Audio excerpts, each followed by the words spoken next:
And then we got some more news in the MCU related world here, and we'll jump right into it here. This took me by surprise. I don't know if this really took me by surprise, but I was glad to hear it. And that's Chris Pratt is going to be joining the cast of Thor: Love and Thunder, which makes sense in a lot of ways, I guess. But also, you never really knew. At the end of Endgame, you never really knew what if they were gonna just throw that away.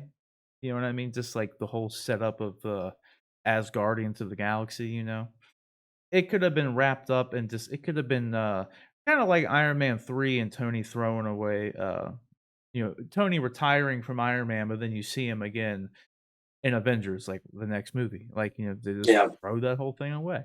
And I always hoped that like the intro at the very least to the next Thor movie to follow up how Endgame left off with the character was like Star Lord and Thor like with like a Rocky style workout montage of them trying to get back into shape or something. And if that's all it was, then I'd be fine with that. So like I'm glad to hear that Chris Pratt's Peter Quill, aka Star Lord character, is appearing in Thor: Love and Thunder. So what did you obviously, we don't know what he's doing, and obviously, too, I'm super hyped for this movie, actually, though, because, Thor: Ragnarok was like I love Thor: Ragnarok, I love Taika Waititi, and we got Christian Bale making his return to, the comic book world.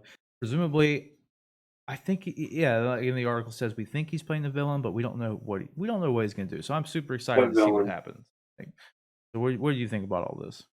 I mean, I love Chris Pratt. I loved Parks and Rec, and then of course I loved him even more with Guardians. So I'm super stoked to have him back in the MCU and have him reprising his role. I mean, I think that first meeting between them and in Infinity War when the rest of the Guardians started asking him, "Are you lowering your voice on Yeah. on purpose?" And So I good. and I think anybody that watched him and Chris Hemsworth interplay there in Infinity War, I think all the Marvel execs probably right away were like, "Okay, we have to have him in the next movie." So I think this is just kind of more inevitable than it is actually news breaking, and I'm still holding out hope that we get at least a cameo by Rocket, Groot, Gamora, Drax in some fashion. I was really hoping that maybe the next Guardians movie would follow Thor joining them,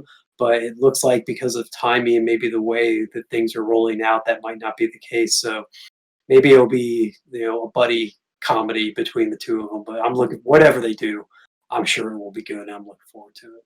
Right, well, that's another reason why I thought the whole, like, setup at the end of Endgame could be, like, a throwaway thing was because James Gunn had already written the Guardians 3 script way You're right. before this is done, and then, like, he got fired and then brought back, but, like, You were he still hired, yeah. already has that script, and then they're shooting Thor first, so it's, like, the only time they really had to include as Guardians of the Galaxy would have been in Love and Thunder at this point, because otherwise you're asking Yeah. James Gunn to, like, completely, like, rewrite and just add Thor in for, like, something that he had nothing to do with, really. Like, at least Sure. we don't know how much he had to do with, so because I know on Infinity War, they said James Gunn did write the scenes with Guardians in them, but that Yep. doesn't mean that there weren't other scenes that the writers wrote on their own or what they did to, change it. You never know with these kind of things. So Yep. definitely, in the end, I just want that montage thing of them getting in shape.